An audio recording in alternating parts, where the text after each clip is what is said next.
کعبہ کا مجاور خادم ہونے کی وجہ سے سارے ان کا احترام کرتے تھے، اور ان کے اندر پھر انا آ گئی، تکبر آ گیا، بڑائی آ گئی کہ ہم تو خاص لوگ ہیں، ہمارا امتیاز ہے، اٹھنے میں بھی، بیٹھنے میں بھی، خوشی کے موقع پر بھی، غمی کے موقع پر بھی ہمارا ایک خاص امتیاز ہے، ہم الگ تھلگ ایک نئی مخلوق ہیں۔ تو جب حج کا موقع آتا تو عرفات، میں نے اگلے دن بھی عرض کیا، حدود حرم سے باہر ہے، منا اور مزدلفہ حرم کا حصہ ہے، وہ حدود حرم کے اندر ہے، اور عرفات حرم سے باہر ہے۔ اب وقوف عرفات جو فرض ہے حج کا، سب سے بڑا فرض ہے، رکن اعظم ہے، وہ عرفات میں ادا کرنا ہوتا ہے، اور عرفات چونکہ وہ بحر ہے، جبل رحمت جس پر آدم علیہ السلام کی توبہ قبول ہوئی، وہ بحر ہے۔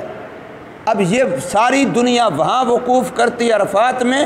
دنیا جہان سے جہاں کہیں سے کوئی لوگ آتے، حتیٰ کہ مکے میں رہنے والے باقی بھی، لیکن قریشی جو تھے یہ حدود حرم جا آخر میں جا کے مزدلفے کے کنارہ بنتا، اور اس کے بعد آگے عرفات شروع ہوتا، یہ مزدلفے کے آخر میں جا کے وہاں بیٹھ جاتے، کہتے ہم چونکہ حرم کے خادم ہیں، متولیان کعبہ ہیں، لہٰذا ہم اس حرم کے حدود سے باہر نہیں نکلیں گے۔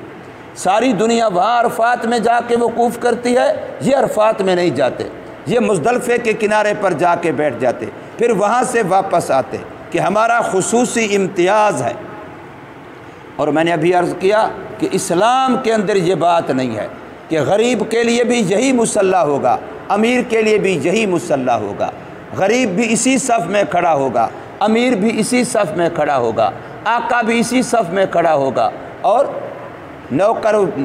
غلام بھی اسی صف میں کھڑا ہوگا۔ ایک ہی صف میں کھڑے ہو گئے محمود و ایاز، نہ کوئی بندہ رہا نہ بندہ نواز۔ محمود سبکتگین جو اس وقت کا بادشاہ ہے، وہ بھی اسی صف میں کھڑا ہے، اور اس کے در کا جو نوکر ہے ایاز، وہ بھی اسی صف میں کھڑا ہے۔ ایک ہی صف میں کھڑے ہو گئے محمود و ایاز، نہ کوئی بندہ رہا نہ بندہ نواز۔ امیری غریبی، سرداری اور غریب ہونا، گھٹیا ہونا، فلاں ہونا خاندان کے لحاظ سے یہ اعلیٰ ہے، وہ ادنا ہے، یہ فرق دنیا کے لحاظ سے ہے، دین میں کوئی فرق نہیں ہے۔ دین کے اندر جس کے اندر تقوی زیادہ ہے، خدا خوفی زیادہ ہے، اللہ کے ساتھ تعلق زیادہ ہے، وہ آگے ہوگا۔ اس لیے غریب سے غریب کا بیٹا ہے، غریب سے غریب خاندان کا فرد ہے، لیکن قرآن کے ساتھ تعلق ہے، وہ مصلی امامت پہ کھڑا ہوگا، اور وقت کا صدر، وزیر اعظم، بادشاہ، وہ بھی اس کے پیچھے مقتدی بن کے کھڑا ہوگا۔ اب یہ دولت اللہ نے ہمیں دی ہے، مسجد والوں کو دی ہے، مدرسے والوں کو دی ہے، سب سے بڑی دولت میرے پاس ہے، وہ بادشاہ کے پاس بھی نہیں ہے، صدر وزیر اعظم کے پاس بھی نہیں ہے، لیکن افسوس یہ ہے کہ مجھے خود اس دولت کا قدر نہیں ہے، پتہ نہیں ہے مجھے کہ میرے پاس کتنی بڑی دولت ہے۔ احساس کمتری کا شکار ہیں۔ ہمارے استاد جی شیخ نذیر احمد صاحب رحمۃ اللہ تعلیمدادیہ والے، وہ اکثر ہمیں فرمایا کرتے طلباء کو کہ یہ بڑی بڑی فیکٹریوں والے، ملوں والے، یہ تمہارے نوکر ہیں، تم طالب علم ان کے آقا ہو، یہ بڑی بڑی گاڑیاں، یہ تمہارے بکرے دالیں گھی لانے کے لیے تمہارے نوکروں کو اللہ نے دی ہیں، یہ کوٹھیاں بنگلے، اس میں تمہارے نوکر رہتے ہیں جو فیکٹریاں چلاتے ہیں، اور فیکٹریاں چلا کے پیسے تمہارے پاس لے آتے ہیں، دال خرید کر کے،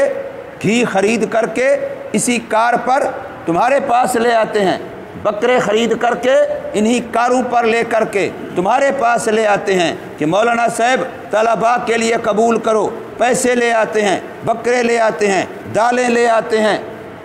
یہ تو تمہارے نوکر ہیں۔ تم اپنی شان پہچانو، تمہاری شان بڑی اونچی ہے، لوگوں کی کار، کوٹھیاں، بنگلے دے کر کے تمہارے منہ میں پانی نہیں آنا چاہیے، تم تو جنت کے وارث ہو، تم تو جنت کے مالک ہو، تمہاری شان بہت اونچی ہے، اپنی شان سمجھو قرآن والو، اپنی شان سمجھو مسجد والو، اپنی شان سمجھو طالب علمو، اللہ نے تمہیں بڑا مقام دیا ہے۔ لیکن ہم ہیں کہ کسی کے 10 روپے دیکھ کے بھی خیال آتا ہے یہ بھی مجھے میرے پاس ہوتے، یہ مکان میرے پاس ہوتا، یہ گاڑی میری ہوتی۔ بھئی یہ تو تمہارے نوکروں کو اللہ نے دی ہیں، یہ تو اللہ نے دی ہیں ان کو جو تمہاری ضروریات کا کام کرتے ہیں، جو تمہاری ضروریات مہیا کرتے ہیں۔ تو اللہ تبارک و تعالیٰ کے ہاں دنیا کے عہدوں کے لحاظ سے، دنیا کی چیزوں کے لحاظ سے، دنیا کے پیسوں کے لحاظ سے کوئی عزت کا معیار نہیں ہے۔ اگر یہ ہوتا تو فرعون سب سے بڑی حکومت کا مالک تھا، پھر وہ بڑی عزت والا ہوتا۔ قارون بڑے خزانے کا مالک تھا، پھر وہ بڑی عزت والا ہوتا۔ حامان اور شداد بڑی وزارتوں کے مالک تھے، پھر وہ عزت والے ہوتے۔ جب ان کو عزتیں نہیں ملی، آج تک ان پر لعنتیں پڑ رہی ہیں، باوجود حکومت کے، باوجود دولت کے، باوجود وزارت کے ان پر لعنتیں پڑ رہی ہیں۔ تو پھر ہم بھی سمجھیں کہ یہ چیزیں عزت کا باعث اور ذریعہ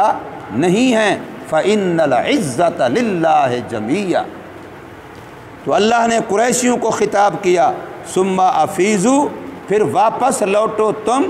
مِنْ حَيْثُ أَفَاضَ النَّاسُ، جہاں سے واپس لوٹتے ہیں دوسرے لوگ۔ دوسرے لوگ عرفات میں جا کے واپس لوٹتے ہیں کعبۃ اللہ کی طرف، لہٰذا اے قریشیو،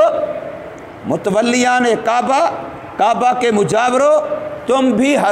عرفات میں جا کے واپس لوٹو۔ اگر وہیں نہیں جاؤ گے تو تمہارا حج نہیں ہوگا، میں اللہ تمہارا حج قبول